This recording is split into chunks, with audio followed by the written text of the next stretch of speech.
آخری 10 دن میں لیلۃ القدر رکھی ہے، اعتکاف رکھا ہے۔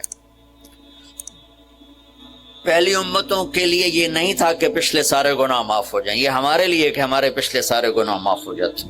اللہ تعالیٰ کا عرش پہلے آسمان پہ آ جاتا ہے، جنت کے دروازے کھل جاتے ہیں، جہنم کے بند ہو جاتے ہیں، شیطان قید ہو جاتے ہیں، اور سمندر کی مچھلیاں اور زمین کی چونٹیاں تک روزہ رکھنے والوں کے لیے دعا کرتے ہیں۔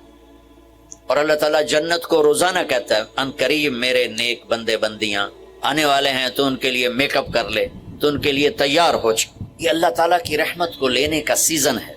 پہلی امتوں کو اعتکاف نہیں ملا تھا، ہمیں اعتکاف ملا ہے کہ 10 دن اللہ دے بوئے تے پہ جاؤ، یا اللہ تیرے کو معافی کروا کے ہی اٹھنا ہے، ہمیں اٹھنا ہی کوئی نہیں۔ تو جو دروازے پہ آ جاتا ہے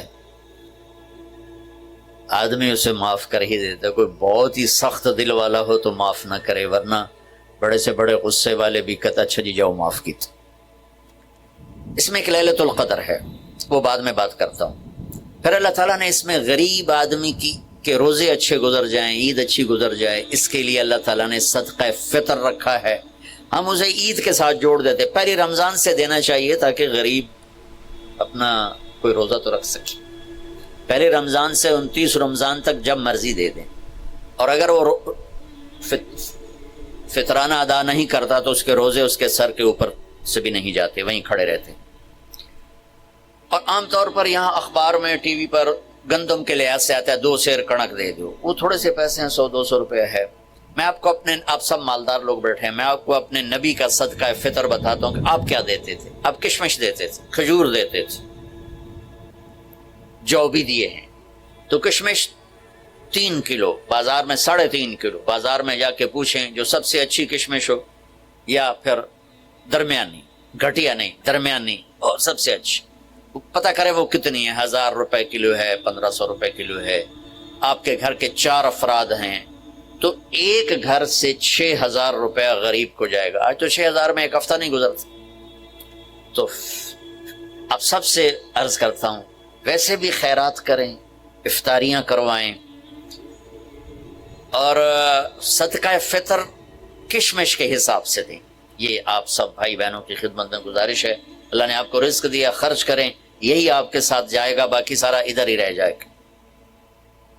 لیلۃ القدر، انا انزلناہ فی لیلۃ القدر وما ادراک ما لیلۃ القدر لیلۃ القدر خیر من 1000 شہر تنزل الملائکۃ فیہا بإذن ربہم من کل امر سلام ہی حتی مطلع الفجر۔ ہم نے قرآن کو لیلۃ القدر میں اتارا، تمہیں کیا خبر کہ لیلۃ القدر کیا ہے؟ لیلۃ القدر 1000 مہینوں سے بہتر ہے۔ اس میں فرشتے اترتے ہیں اور یہ صبح تک رہتی ہے۔ لفظ قدر عربی میں اس کا ایک مطلب ہے قیمت۔ سبحان اللہ۔ تو اللہ نے کہا میں تمہیں بتاؤں، آپ سب تاجر بیٹھے ہو، لیلۃ القدر کی قیمت کیا ہے؟ 1000 مہینوں سے بہتر ہے، 1000 مہینوں سے بہتر ہے۔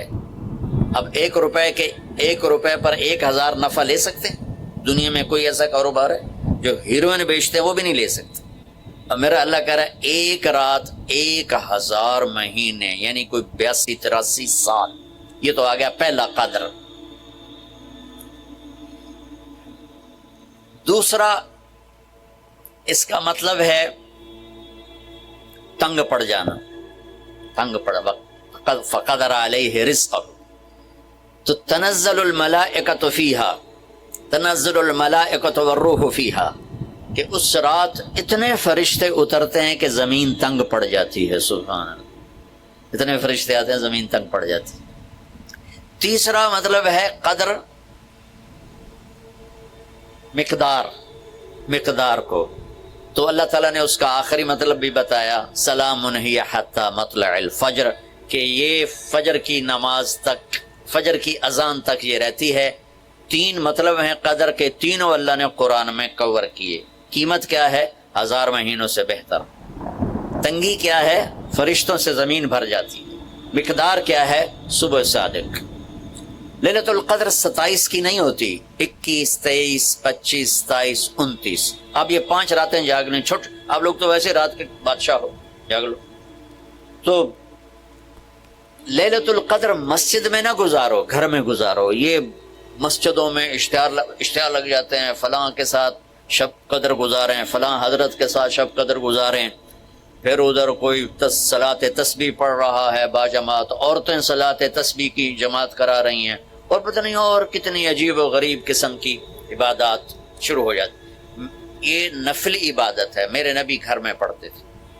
آپ نے اشراق کے سوا ہر نفل گھر پڑھا، ہر سنت گھر میں پڑھی، تو آپ لیلۃ القدر کو یہ مستورات بھی آپ اکٹھے ہو کے نہیں منانا، الگ الگ مصلی بچھا کر اپنے اللہ سے رونا دھونا کرو، اپنے اللہ کو منانا کرو، میں بھی کروں آپ بھی کریں۔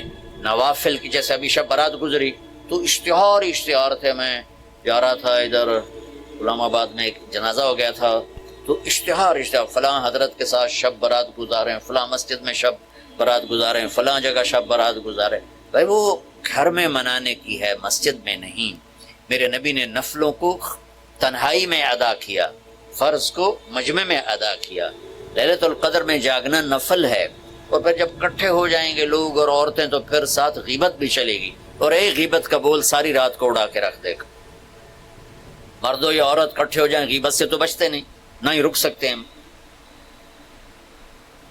سندھ سے ہم بائی روڈ آ رہے تھے، کراچی سے بائی روڈ جماعت تھی، تو وہ راستے میں بڑی غیبت کریں، نوجوان تھے سارے نئے نئے، میں چپ کر کے سنتا رہا۔ جب کوئی 2 دن گزر گئے نا تو ہمارے پاس بڑی وین تھی، میں نے کہا بچوں ایک نصیحت کرتا ہوں کہ غیبت نہ کیا کرو، مذاق کرو، ہنسا کرو، کھیڑا کرو، غیبت نہ کرو۔ تھوڑی سی میں نے اس پہ بات کی تو بڑے متاثر ہوئے، کہا جی ٹھیک ہے انشاءاللہ آئندہ بالکل نہیں کریں۔ کوئی آدھا گھنٹہ گاڑی میں سناٹا رہا، آدھے گھنٹے کے بعد ایک بولے مولانا یہ غیبت نہ کریے تو پھر گلاں کی کریے۔ یہ میرا کلچر ہے، لہذا عورتیں عبادت کے لیے بھی اکٹھی ہوں گی تو غیبت شروع ہو، مرد مسجد میں اکٹھے ہوں گے وقت ضائع ہوگا، غیبت شروع ہو۔ میرے بھائی بہنوں، ہر نفل کو گھر میں گزار، اپنے گھر کو بابرکت بناؤ، اپنے گھروں میں نفل پڑھو، تلاوت کرو، ذکر کرو۔ صرف اشراق کے نفل میرے نبی مسجد میں پڑھتے تھے 2 رکعت، باقی ہر نفل آپ نے مسجد میں ادا کی۔ تو یہ چند چیزیں رمضان کے متعلق میں نے عرض کی۔ اب ایک بڑی اہم بات میں آپ کے سامنے عرض کرنا چاہتا ہوں، رمضان کی دولت کس سے ملے گی، رمضان کی برکات کس سے ملیں گی، اور کون محروم ہو جائے گا؟ آپ نے فرمایا 4 آدمی ایسے ہیں جن کی رمضان اور شب قدر میں بھی بخشش نہیں ہوتی، بس اس سے ہم اپنے آپ کو بچا لیں۔ کون ہے یا رسول اللہ؟ آپ نے کہا مدمن خمر، شراب کا عادی، کبھی کوئی پی لے توبہ کر لے، میں اس کی اجازت نہیں دے رہا ہوں۔ مدمن کا لفظ ہے کہ جو روزانہ شراب پیتا ہے، اس کی رمضان میں بخشش نہیں۔ عاق لوالدیہ، جو ماں باپ کا نافرمان ہے، اس کی بخشش نہیں۔